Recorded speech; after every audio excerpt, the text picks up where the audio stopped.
Selamat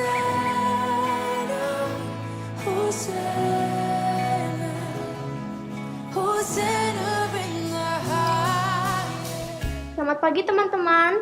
Pada hari yang indah ini, kita akan beribadah kepada Tuhan. Walaupun masa pandemi ini menghalangi kita untuk beribadah di gereja, tapi kita masih tetap bisa beribadah di rumah masing-masing. Oleh karena itu, kita patut bersyukur kepada Tuhan dengan menyanyikan lagu, "Hari ini hari yang telah dijadikan Tuhan."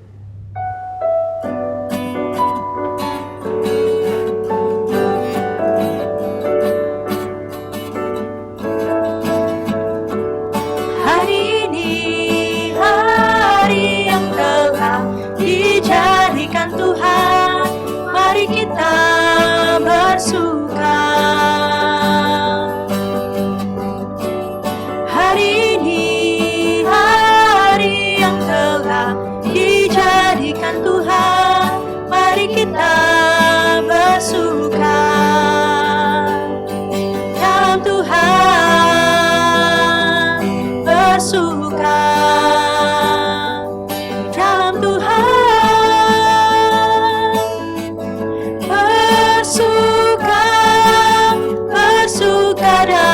Tuhan, mari bersuka, bersuka citalah, bersuka, bersuka dalam Tuhan, sekarang bersuka, bersuka citalah. Hari ini dijadikan Tuhan, mari kita bersuka. Hari ini hari yang telah dijadikan Tuhan, mari kita bersuka.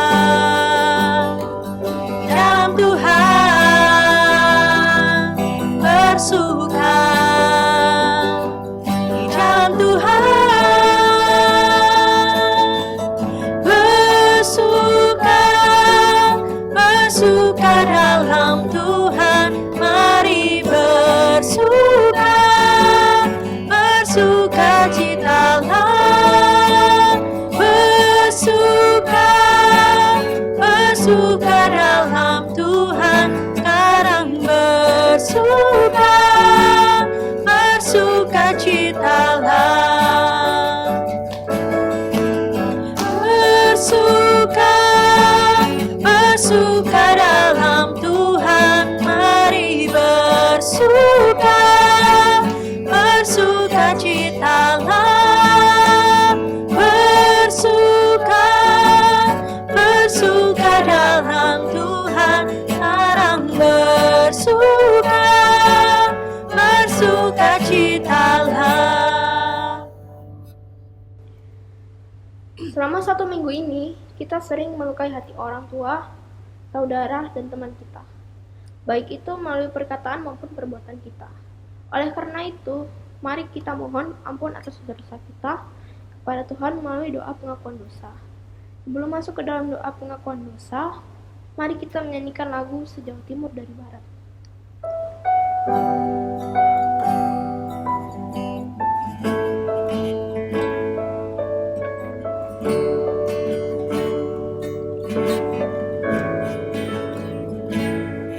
Sejauh timur dari barat, Engkau membuang dosaku.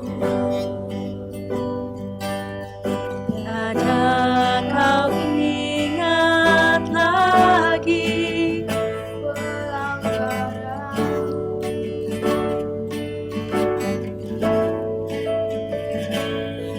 Jauh ke dalam tubir laut, kau melemparkan dosaku.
kita berdoa. Bapa yang di sorga, kami menyadari bahwa hidup kami banyak dosa yang kami lakukan, baik yang kami sengaja maupun yang tidak kami sengaja, melalui perbuatan, perkataan, dan pikiran kami. Saat ini kami datang mengakui dosa kami. Kiranya Engkau mengampuni kami dan menuntun kami untuk hidup sesuai dengan kehendak dan perintah-Mu. Dalam nama Tuhan Yesus kami berdoa. Amin. Karena dosa kita sudah diampuni oleh Tuhan, maka terimalah berita anugerah yang diambil dari Galatia 5 ayat 13. Saudara-saudara, memang kamu telah dipanggil untuk merdeka, tetapi janganlah kamu mempergunakan kemerdekaan itu sebagai kesempatan untuk hidup dalam dosa, melainkan layanilah seorang yang lain oleh kasih. Dan sebagai anak Tuhan yang sudah menerima anugerah keselamatan, maka marilah kita hidup sesuai dengan petunjuk hidup baru yang diambil dari Ibrani 10 ayat 24-25. Dan marilah kita saling memperhatikan supaya kita saling mendorong dalam kasih dan dalam pekerjaan baik. Janganlah kita menjauhkan diri dari pertemuan-pertemuan ibadah kita seperti dibiasakan oleh beberapa orang. Tapi marilah kita saling mengasihi dan semakin giat melakukannya menjelang hari Tuhan yang mendekat. Tibalah saatnya kita akan mendengarkan firman Tuhan. Biarlah firman ini dapat menjadi pelita dan terang hidup kita. Oleh karena itu, mari kita menyanyikan lagu Jangan Lelah.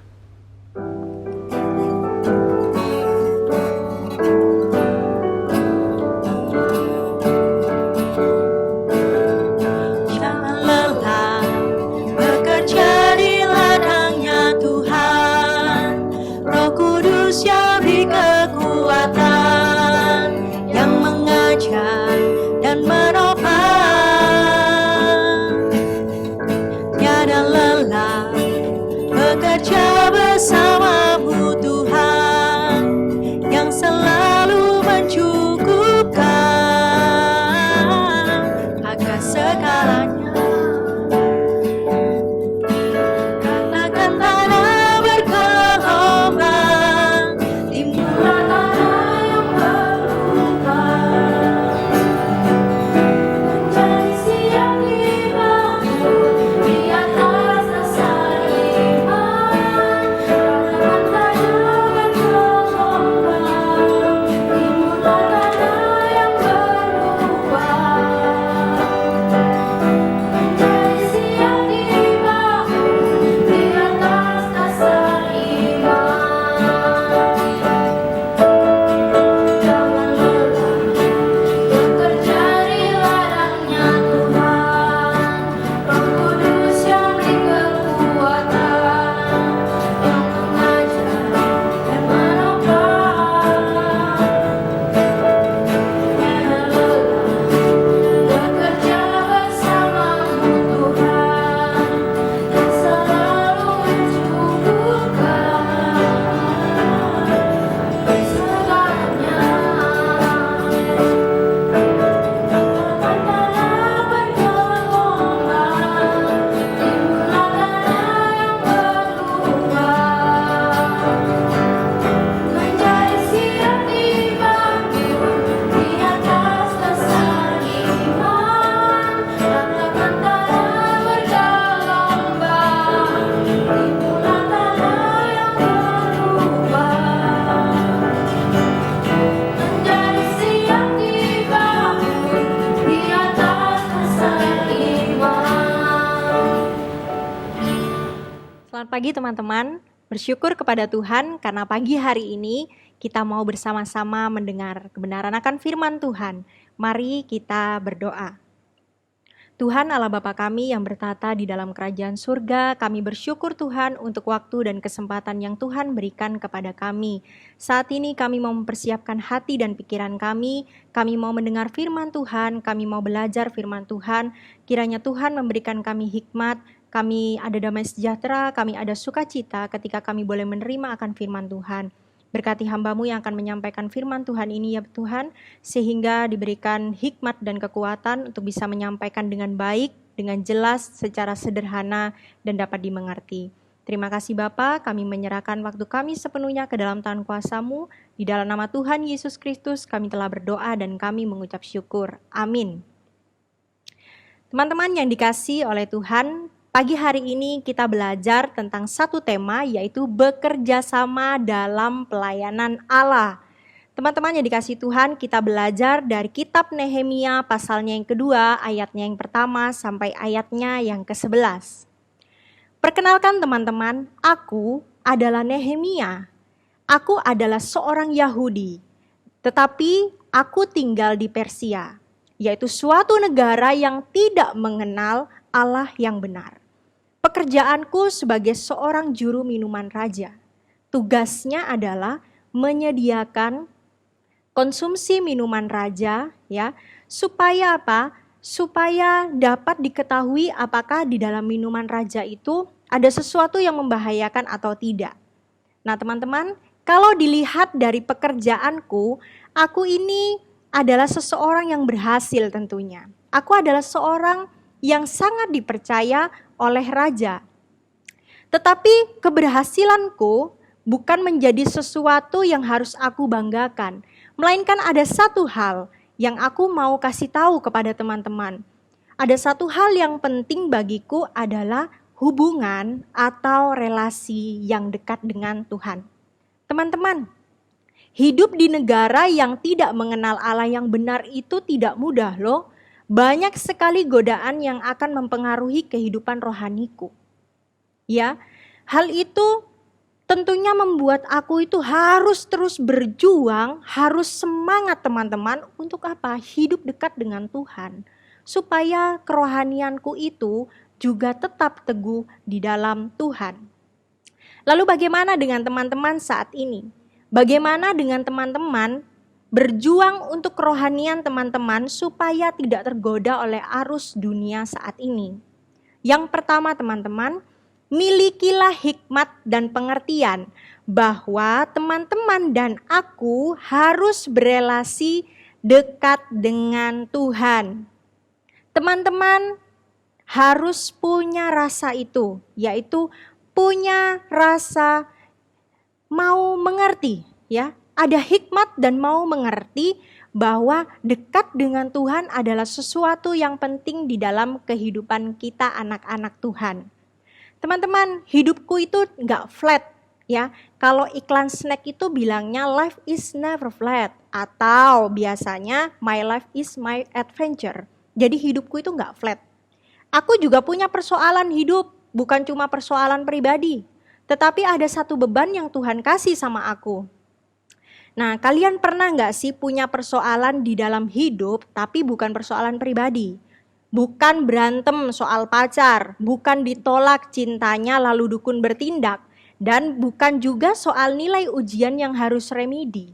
Tetapi persoalannya teman-teman, yaitu tentang bangsa.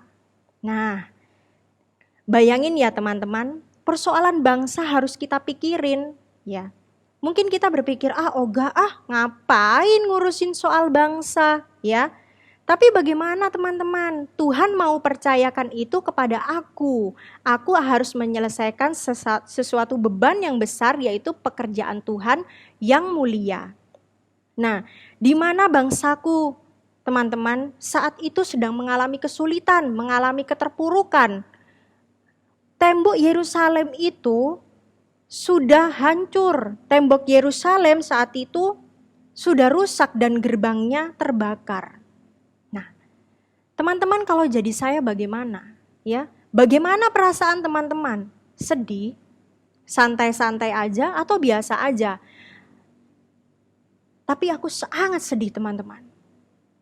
Ada yang kulakukan yaitu 3B. 3B itu apa? Aku berkabung waktu itu. Aku berpuasa. Aku juga berdoa kepada Tuhan. Aku menangis teman-teman. Sama seperti halnya pada masa pandemik saat ini. Apa yang sudah teman-teman lakukan? Apa yang sedang teman-teman lakukan untuk bangsa ini? Sudahkah teman-teman mendoakannya setiap waktu? Atau teman-teman tidak mau berdoa karena apa? Sudah banyak yang berdoa. Buat apa berdoa, ya? Toh sudah banyak juga yang mendoakan atau tidak mau berdoa karena aku belum kena corona kok. Nah, nanti saja. Bagaimana kita menunjukkan ya beban atau rasa empati kita terhadap kondisi bangsa kita saat ini. Ketika aku berdoa teman-teman, semua pergumulanku aku bawa kepada Tuhan. Ya, aku bukan hanya meminta kepada Tuhan, tapi aku mulai memuji Tuhan. Karena apa? Karena Dia dahsyat. Aku mulai menyembah Tuhan karena Dia setia. Aku tidak lupa mengaku dosaku teman-teman. Aku juga mengaku dosa keluargaku. Aku bahkan mengaku dosa dari bangsaku teman-teman. Aku bilang sama Tuhan seperti ini. Tuhan, beri telinga. Tuhan, beri matamu untuk doaku.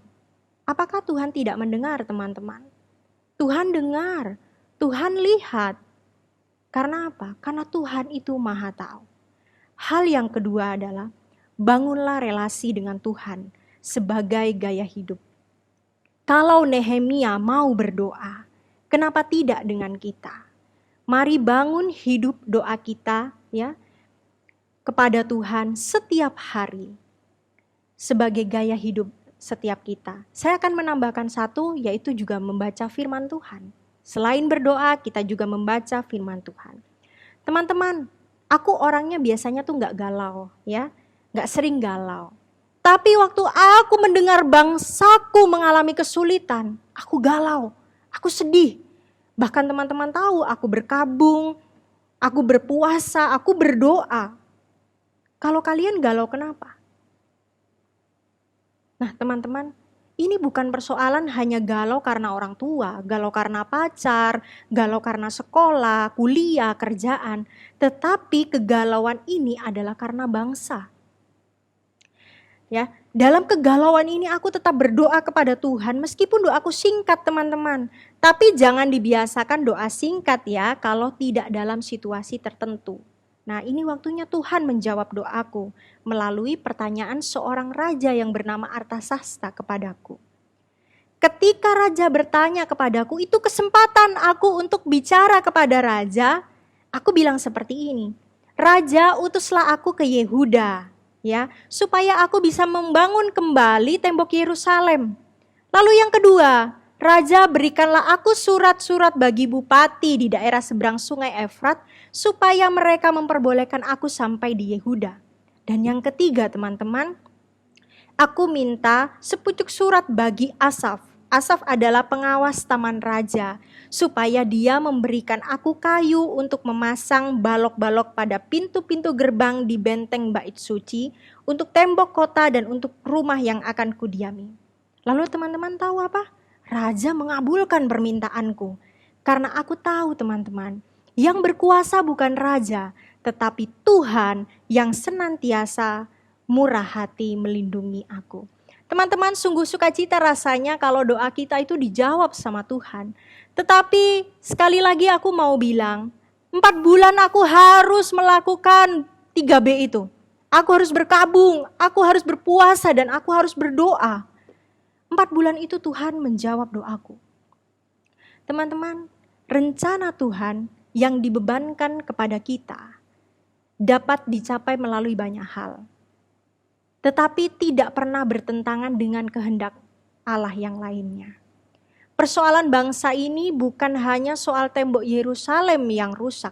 Bukan soal ekonomi, di mana kita nggak bisa lagi ketemu orang lain, harus social distancing.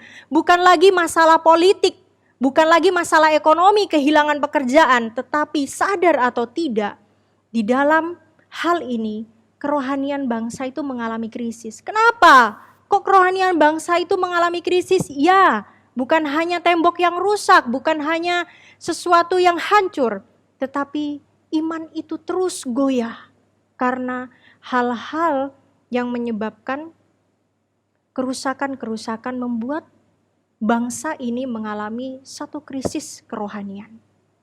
Oleh karena itu teman-teman, aku sangat bersedih hati.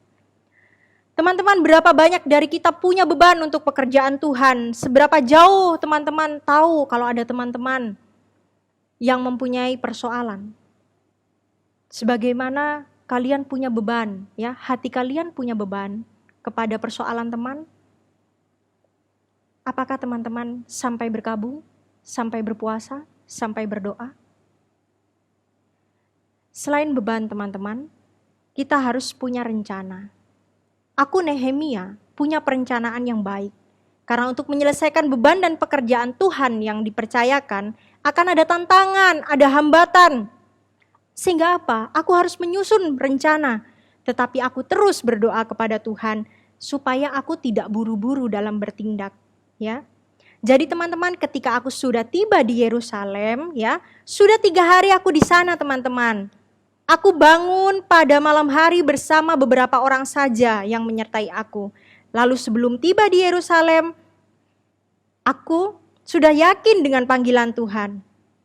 Biasanya orang itu berpikir kalau tiba di suatu tempat harus melakukan sesuatu. Tetapi maaf teman-teman, aku melewati 3 hari di sana itu gak bertindak apa-apa loh. Aku tuh cuma survei di sana. Tetapi survei ini penting bagiku karena aku bisa melihat teman-teman betapa parahnya kondisi tembok Yerusalem pada saat itu, hancur terbakar. Aku menyaksikan bagaimana bangsa kehilangan tanah, ya, yang sudah dipercayakan oleh Tuhan sebelumnya. Kalau bangsa Israel saja bisa kehilangan tanah, bagaimana dengan kita? Kita pun sama. Banyak hal yang sudah Tuhan percayakan di dalam hidup kita, namun kita perlu mengawasi bagaimana kita hidup. Ketidaksetiaan kepada Tuhan akan memaksa kita, ya, untuk juga kehilangan tanah sama seperti bangsa Israel. Aku tetap merasa perlu teman-teman untuk survei, untuk mendapatkan penilaian yang tepat dari situasi pada saat itu teman-teman.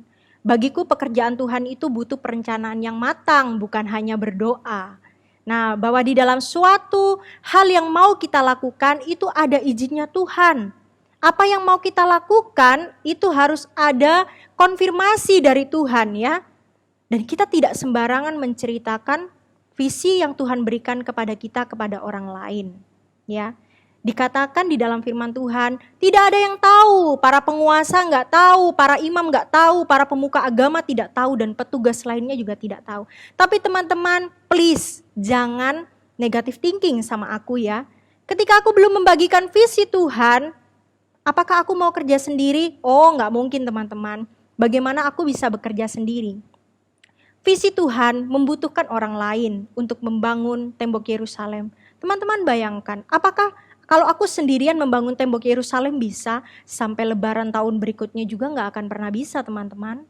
Kita butuh orang untuk bekerja sama di dalam membangun kembali tembok Yerusalem. Nah teman-teman yang dikasihi oleh Tuhan. Untuk itu doa dan kebergantungan kita kepada Tuhan adalah hal yang mutlak bagi orang percaya. Namun perencanaan yang baik dan juga tanggung jawab seorang pelayan itu juga sangat dibutuhkan dan sangat dipentingkan. Apakah teman-teman punya beban untuk pekerjaan Tuhan? Apakah sejauh ini teman-teman juga masih berdoa? Ya, ketekunan di dalam Tuhan, menantikan Tuhan membuat kita bijaksana di dalam menyusun rencana yang baik. Dan yang ketiga adalah membangun relasi dengan Tuhan, membuat kita tahu kehendak Tuhan dan apa yang akan kita lakukan. Nah, di dalam mengerjakan pekerjaan Tuhan teman-teman, kita tidak cuma ketemu sama orang yang baik-baik loh ya. Kita juga akan ketemu dengan orang-orang yang sorry, nggak dukung kita, nggak suka kita dengan alasan apapun. Nah, di sini teman-teman yang dikasihi oleh Tuhan, ada Sanbalat ya, orang Horon, ada Tobia, orang Amon, pelayan itu, dan Geshem, orang Arab. Mendengar itu, mereka olok-olok, mereka hina, mereka mengejek. Tahu apa yang mereka katakan? Apa yang kamu lakukan itu? Apa kamu mau berontak terhadap raja? Teman-teman, maaf nih, aku sudah memprediksikan akan ada orang-orang yang seperti itu. Tetapi aku tidak mundur teman-teman, aku terus maju. Karena aku percaya bahwa Tuhan ada bersama-sama dengan aku. Nah, lalu ketika mereka mengejek aku dan mengolok-olok aku seperti itu, aku jawablah. Gak mungkin aku diam aja, aku bilang seperti ini. Allah semesta langit, dialah yang membuat kami berhasil. Kami hamba-hambanya telah siap untuk membangun. Tetapi kamu tidak punya bagian atau hak yang tidak akan diingat di Yerusalem. Teman-teman, kita harus berani menjawab. Tetapi jawaban kita pun harus tepat ketika kita dihina, ketika diejek, diolok-olok, ketika kita melakukan pekerjaan Tuhan. Nah teman-teman yang dikasihi oleh Tuhan, sekalipun aku tidak mau menyerah, sekalipun aku tidak mau mundur teman-teman di dalam menjalankan misi Tuhan yang sudah Tuhan percayakan kepadaku dan orang-orang yang mau bekerja sama dengan aku. Karena apa? Karena aku yakin bahwa Allah semesta langit yang akan membuat kami berhasil. Teman-teman, aku melakukan satu prinsip yang penting yang harus aku kerjakan dan aku lakukan ketika aku bekerja sama dengan banyak orang. Nah, teman-teman yang dikasihi oleh Tuhan, aku mulai menantang banyak orang, ya. Mulai menantang orang-orang Yahudi, para imam, para bangsawan, ya. Menantang mereka. Di dalam pekerjaan ini, aku enggak bilang sama mereka begini, ini loh masalah bangsamu, ini loh masalah negaramu. Tidak, tetapi aku bilang kepada mereka, orang-orang yang akan bekerja sama dengan aku, kita ini loh lagi dalam masalah. Ya. Yang kedua, aku mau menyemangati mereka untuk bertindak di dalam tim. Ya. Bekerja sama artinya ada tim. Ya, ada tim di mana ketika melakukan kesalahan yang menyelesaikan bukan satu orang teman-teman, tetapi semua ya yang ikut andil di dalamnya, yang bekerja sama di dalamnya. Sehingga tidak menyalahkan satu dengan yang lain, tetapi saling bersama-sama menyelesaikan masalah yang ada. Lalu aku juga menjadi orang yang terbuka terlebih dahulu kepada mereka. Aku ceritakan fakta yang terjadi dan aku melakukannya. Di dalam tim, di dalam kita bekerja sama di dalam pekerjaan Tuhan, harus ada keterbukaan teman-teman. Kita harus terbuka, kita harus menyatakan kebenaran, kita harus melakukan hal yang mungkin sulit ya. Terbuka dengan orang lain itu tidak gampang. Tetapi di dalam bekerja sama, kita harus melakukannya. Dan yang terakhir adalah kita berbagi kesaksian. Teman-teman, kita bersama-sama bekerja di dalam pekerjaan Tuhan.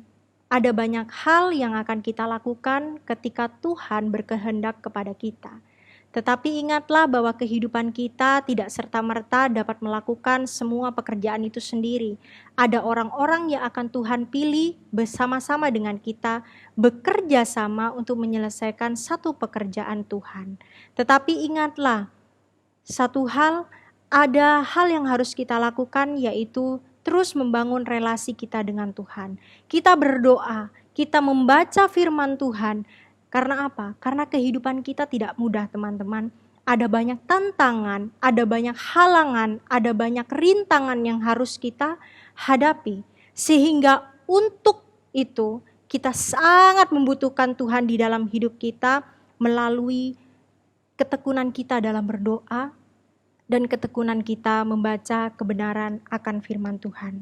Nah teman-teman yang dikasihi oleh Tuhan, di dalam melakukan pekerjaan dan visi Tuhan, sekali lagi kita tidak bisa sendirian. Kita membutuhkan orang lain untuk kita bekerja sama menyelesaikannya. Dan untuk menyelesaikan semuanya itu teman-teman, kita tahu dengan jelas ya, maju terus, pantang mundur di dalam pekerjaan Allah. Karena apa? Karena Dia senantiasa akan menyertai kehidupan kita. Inilah firman Tuhan. Demikianlah Tuhan menyertaimu dan janganlah takut. Tuhan Yesus memberkati. Mari kita berdoa. Tuhan, kami bersyukur untuk firman-Mu pada hari ini. Mengingatkan kepada kami bahwa kami tidak sendiri. Ketika kami tidak sendiri Tuhan, bukan berarti kami tidak melakukan apa-apa. Tuhan, Engkau menolong kami supaya kami mengerti bahwa hidup kami juga sangat berguna bagi banyak orang lain untuk melakukan pekerjaan Allah secara bersama-sama. Tuhan, kami tahu dan kami menyadari bahwa bekerja sama di dalam pekerjaan Tuhan itu tidak mudah. Sehingga kami sangat membutuhkan pengertian daripada Tuhan untuk kami terus hidup di dalam Tuhan, dan kami juga belajar untuk bisa bertekun di dalam doa, serta kami bertekun di dalam membaca akan firman-Mu. Berkati kami anak-anak-Mu ya Tuhan, supaya kami boleh menjalani visi Tuhan, menjalani pekerjaan yang sudah Tuhan percayakan kepada kami dengan sukacita dan juga damai sejahtera di dalam hidup kami. Sehingga kehidupan kami boleh menjadi berkat dimanapun kami berada, dan kehidupan kami pun boleh memuliakan nama Tuhan. Tuhan, kami tidak mau menyerah, kami tidak mau mundur Tuhan ketika ada banyak hal yang merintangi kami. Karena kami percaya Tuhan Allah berserta dengan kami. Terima kasih Bapa, di dalam nama Tuhan Yesus Kristus kami berdoa dan kami bersyukur. Amin.